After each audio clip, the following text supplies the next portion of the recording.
Good morning, Victor and Doreen. As we promised, we're going to be keeping tabs on what is happening at Safari Park on day 2 of the Kenya International Investment Conference. The conversation is around how to spearhead and move forward African-based, in Africa to a global level as Africa continues to trade with each other.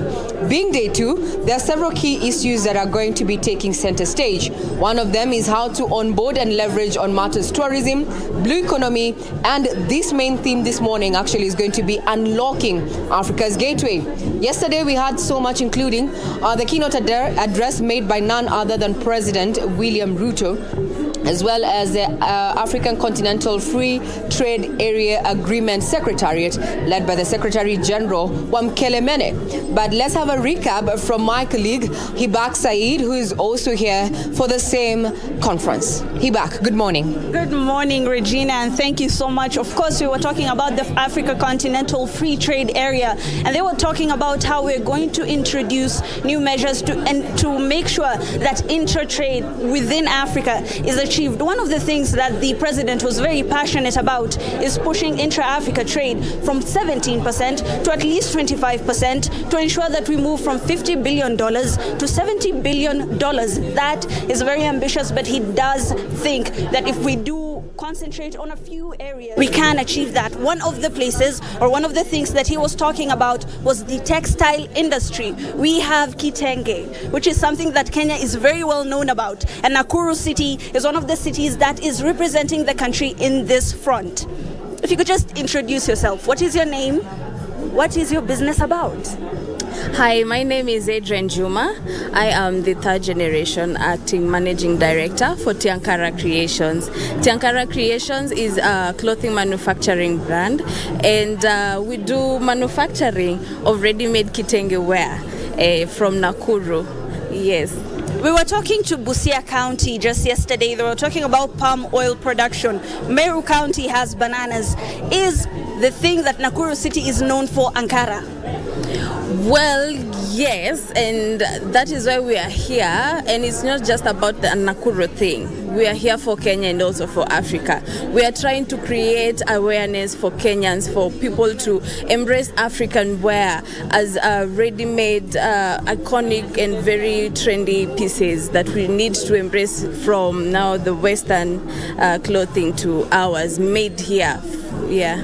Made in Kenya. They say buy Kenya, build Kenya. Of course, we can see that some of the pieces you have are very, very gorgeous. Of course, we need to embrace our own products to ensure that we are the people who are consuming the things that we are making here in Kenya. Maybe we can talk about some of the challenges that you face as a business in Kenya. Well, first of all, we talk about our education system for the fashion industry. People graduate with the mindset of being a kawaida kienyeji, let me put it like that, kienyeji tailor, where you come with your own manual machine and your one-time customer. We need to change that and come up with manufacturing systems. We need to up our game and start being in the competitive age with the international market. Why should we struggle to import things from China and garments from all over while we can manage to produce?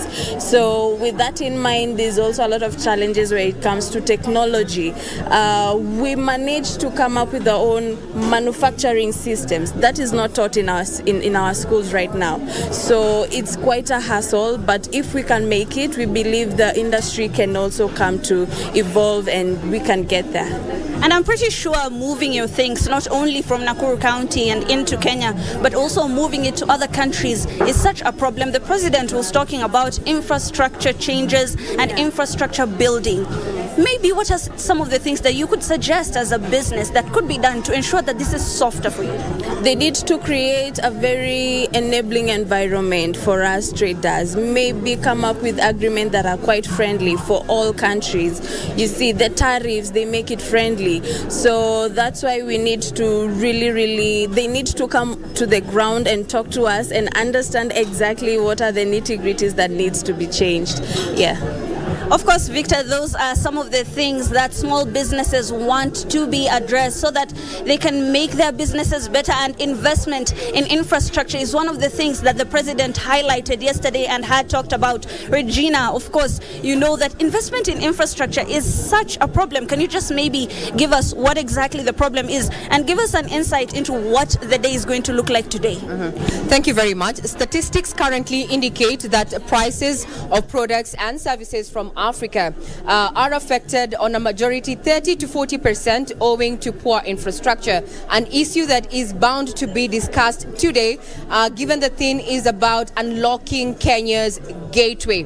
In the course of this particular day, we're also going to be looking at sustainable blue economy, where we're going to have key players, including the Kenya Maritime Authority, to discuss matters that are upcoming in Africa, including Kenya. Why then having a ship registry is going to change the dynamics in as far as maritime situations are concerned. Security as well as safety aboard ships, and also creating jobs. Kenya has been working at tapping on the blue economy. The seafarers, the cohort was actually sent off early this year. So we're expecting to hear a lot from stakeholders, including the Cabinet Secretary, Maritime Issues and Blue Economy, that is Salim Vuria.